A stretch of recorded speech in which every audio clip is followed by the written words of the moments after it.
Are big cat breeders in the United States harming the species is a question that strikes at the heart of wildlife conservation. Across the country, exotic animal ownership has surged, creating a booming trade in lions, tigers, leopards, and other big cats. But behind the scenes of this industry lies a tangled web of exploitation genetics and misguided intentions. The appeal of owning a majestic predator has driven demand among private collectors, roadside zoos, and even social media influencers. These breeders often claim to be helping conservation or educating the public, yet the reality is far more complicated and potentially dangerous. Many of these operations are not licensed by reputable zoological associations or wildlife authorities. Instead, they operate under minimal regulation in states where laws are lax or non-existent.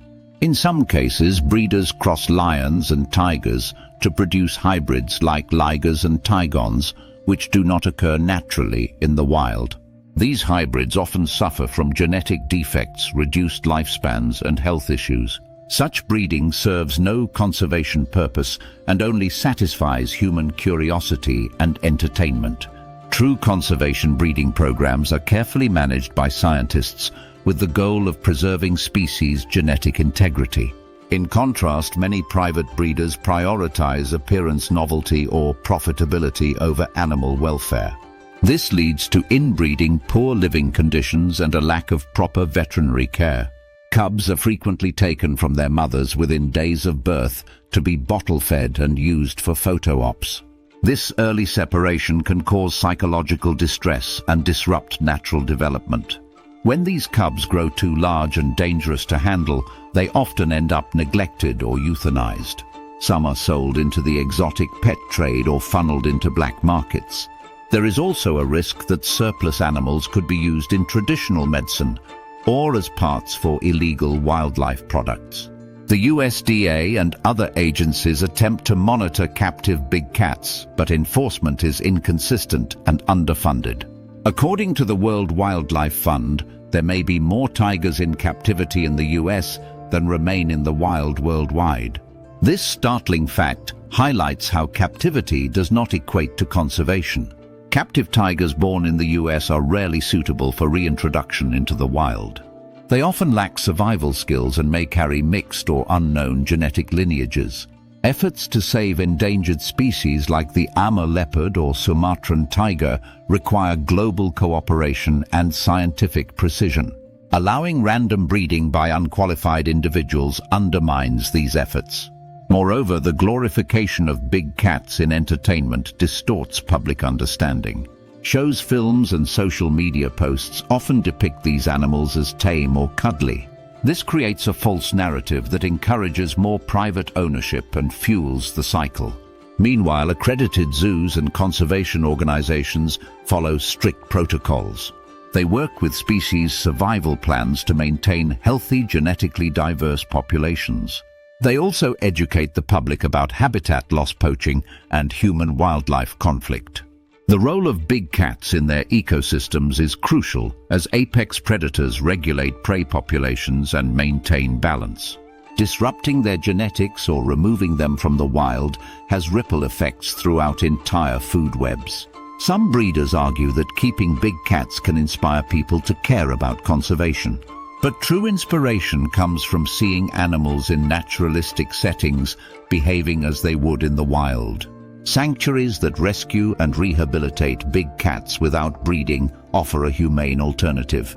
They provide lifelong care without commercial exploitation.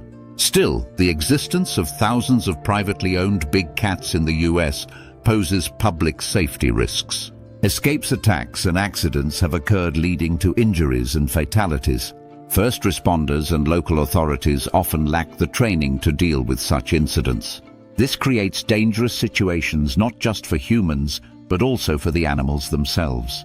When a big cat escapes, the outcome is often lethal, regardless of the animal's innocence. The legal landscape varies wildly from state to state. Some have strict bans, while others require only minimal permits. A national registry or ban on private ownership has been proposed but faces opposition. Supporters of regulation argue that consistent laws would protect both animals and the public. They point to the success of the Big Cat Public Safety Act as a step in the right direction. This law aims to prohibit private individuals from owning big cats and restrict public contact with cubs. By reducing demand for cub petting and personal ownership, the hope is to cut off the profit motive. Organizations like the Global Federation of Animal Sanctuaries support ethical rescue and lifelong care. They advocate for a future where big cats are no longer bred for profit or spectacle. In the end, conservation is not about possession, but preservation. Every dollar spent on breeding captive big cats for selfies is a dollar not spent on protecting wild habitats. To truly help big cats, we must protect their ecosystems, support anti-poaching efforts, and fund legitimate conservation science. Public awareness is growing, but much work remains. Media coverage, documentaries, and advocacy campaigns continue to shed light on the realities of the industry. Ultimately, we must ask ourselves whether the joy of holding a tiger cub is worth the suffering and long-term consequences. Because once the flashbulbs fade and the cages close, it is the animals who pay the price. Only by shifting from exploitation to ethical stewardship can we ensure a future for these magnificent creatures. The question is not whether big cat breeders can coexist with conservation, but whether they should. And in that answer lies the fate of species that have roamed this planet for millennia.